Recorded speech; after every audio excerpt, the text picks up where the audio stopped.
Good morning, everyone. This is Denis Daly presenting another reading for Voices of Calm. Today's reading is from Three Elephant Power and Other Stories by A.B. Banjo Paterson, best known as the author of The Man from Snowy River. Just a couple of points about this story. In this tale, it describes events at a racecourse at Randwick in Sydney. This is one of the two most iconic racecourses in Australia, Randwick in Sydney and Flemington in Melbourne. Flemington is the site of the Melbourne Cup, the horse race which literally stops the nation in this country and which attracts a lot of owners and riders from all around the world. The other mention in here is trams. All Australian cities at the time had extensive tram networks. Today, the only city which has such a network is Melbourne, and there is also a single tram line in Adelaide. Sydney lost its trams in about 1961, which is several decades after this story was written. So, here it is, The Oracle by A.B. Banjo Paterson. No tram ever goes to Randwick races without him. He is always fat, hairy, and assertive. He is generally one of a party, and takes the centre of the stage all the time, collects and hands over the fares, adjusts the change, chaffs the conductor, crushes the thin, apologetic stranger next to him into a pulp, and talks to the whole compartment as if they had asked for his opinion. He knows all the trainers and owners, or takes care to give the impression that he does. He slowly and pompously hauls out his race book, and one of his satellites opens the ball by saying, in a deferential way, "Who do you like for the hurdles, Charlie?" The oracle looks at the book and breathes heavily. No one else ventures to speak. "Well," he says at last, "of course there's only one in it, if he's wanted. But that's it. Will they spin him? I don't think they will. They's a lot of cuddies, anyhow." No one likes to expose his own ignorance by asking which horse he refers to as the only one in it, and the oracle goes on to deal out some more wisdom in a loud voice. "Billy Kay told me." He probably hardly knows Billy Kay by sight. "Billy Kay told me that the bay horse ran the best mile and a half ever done on Randwick yesterday. But I don't give him a chance, for all that. That's the worst of these trainers. They don't know when their horses are well. Half of them." Then a voice comes from behind him. It is that of the thin man, who is crushed out of sight by the bulk of the oracle. "I think," says the thin man, "that horse of Flannery's ought to run well in the handicap." The oracle can't stand this sort of thing. He gives a snort, wheels half round, and looks at the speaker. Then he turns back to the compartment full of people and says, "No hope." The thin man makes a last effort. "Well, they backed him last night, anyhow." "Who backed him?" says the oracle. "In Tattersall's," says the thin man. "I'm sure," says the oracle, and the thin man collapses.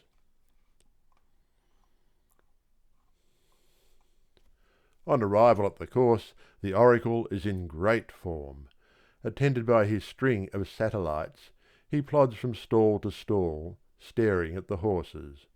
Their names are printed in big letters on the stalls, but the oracle doesn't let that stop his display of knowledge. "Here's Blue Fire," he says, stopping at that animal's stall and swinging his race book.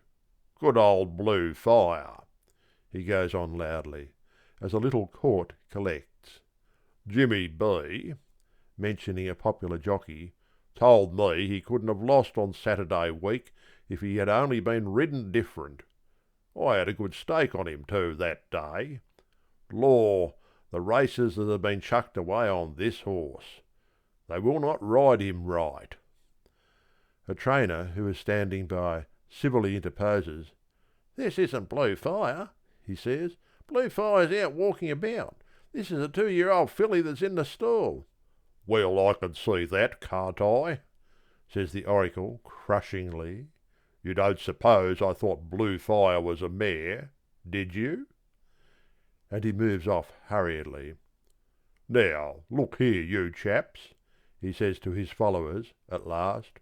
"You wait here. I want to go and see a few of the talent, and it don't do to have a crowd with you. There's Jimmy M. over there now," pointing to a leading trainer. "I'll get hold of him in a minute. He couldn't tell me anything with so many about. Just you wait here." He crushes into a crowd that has gathered round the favourite's stall, and overhears one hard-faced racing man say to another, "What do you think?" To which the other answers, "Either this or Royal Shot. I think I'll put a bit on Royal Scot. Either this or Royal Scot. I think I'll put a bit on Royal Scot." This is enough for the Oracle. He doesn't know either of these men from Adam, or either of the horses from the great original pachyderm, but this information will do to go on with. He rejoins his followers, and looks very mysterious. "Well, did you hear anything?" they say. The Oracle talks low and confidentially. "The crowd have got the favourite. The crowd that have got the favourite tell me they're not afraid of anything but Royal Scot," he says. "I think we better put a bit on both." What did the Royal Scot crowds say? Asks an admirer deferentially.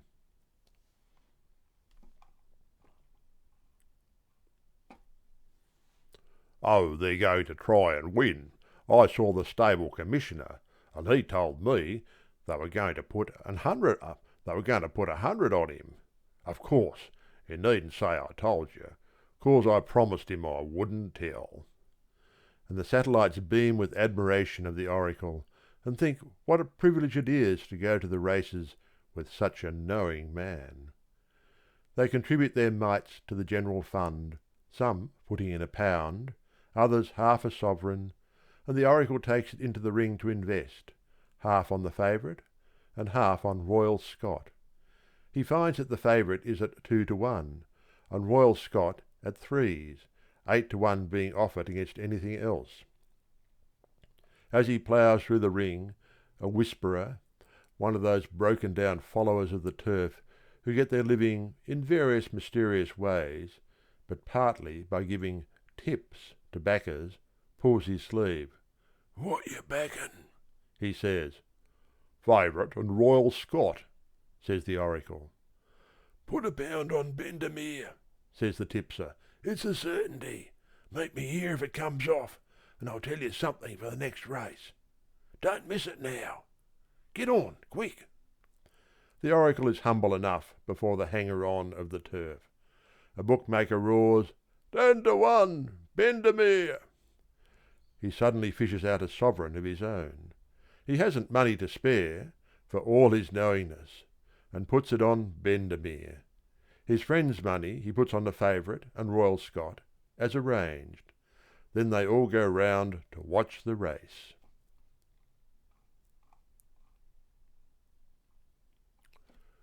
The horses are at the post, a distant cluster of crowded animals with little dots of colour on their backs. Green, blue, yellow, purple, French grey and old gold, they change about in a bewildering manner, and though the Oracle has a cheap pair of glasses, he can't make out where Bendermere has got to. Royal Scot and the favourite he has lost interest in, and secretly hopes that they will be left at the post or break their necks. But he does not confide his sentiment to his companions. They're off! The long line of colours across the track becomes a shapeless clump, and then draws out into a long string. "What's that in front?" yells someone at the rails. "Oh, that thing of hearts," says someone else. But the oracle hears them not. He is looking in the mass of colour for a purple cap and a grey jacket, with black armbands. He cannot see it anywhere, and the confused and confusing mass swings round the turn into the straight. Then there is a babel of voices, and suddenly a shout of "Bendemeer! Bendemeer!" And the oracle, without knowing which is Bendemeer, takes up the cry feverishly. "Bendemeer! Bendemeer!" he yells, waggling his glasses about, trying to see where the animal is. "Where's Royal Scot, Charlie? Where's Royal Scot?" screams one of his friends in agony. "How's he doing?" "No hope," says the oracle, with fiendish glee. "Bendemeer! Bendemeer!" The horses are at the Ledger stand now. Whips are out, and 3 horses seem to be nearly abreast. In fact, to the oracle there seem to be a dozen nearly abreast. Then the big chestnut sticks his head in front of the others, and a small man at the oracle's side emits a deafening series of yells right by the oracle's ear. "Go him, Jimmy! Rub it into him! Build him! It's a cakewalk! A cakewalk!" The big chestnut, in a dogged sort of way, seems to stick his body clear of his opponents, and passes the post a winner by a length. The oracle doesn't know what he has won, but fumbles with his book. The number on the saddlecloth catches his eye. Number 7. He looks hurriedly down the page. Number 7. Royal Scot. Second is number 24. Bendemeer. Favourite? Nowhere. Hardly has he realised it before his friends are cheering and clapping him on the back. "By George, Charlie, it takes you to pick 'em." "Come and have a wet." "You had a quid in, didn't you, Charlie?" The oracle feels very sick at having missed the winner, but he dies game. "Yes, rather, I had a quid on," he says, "and," here he nerves himself to smile, "I had a saver on the second too." End of story. I hope you enjoyed this little yarn.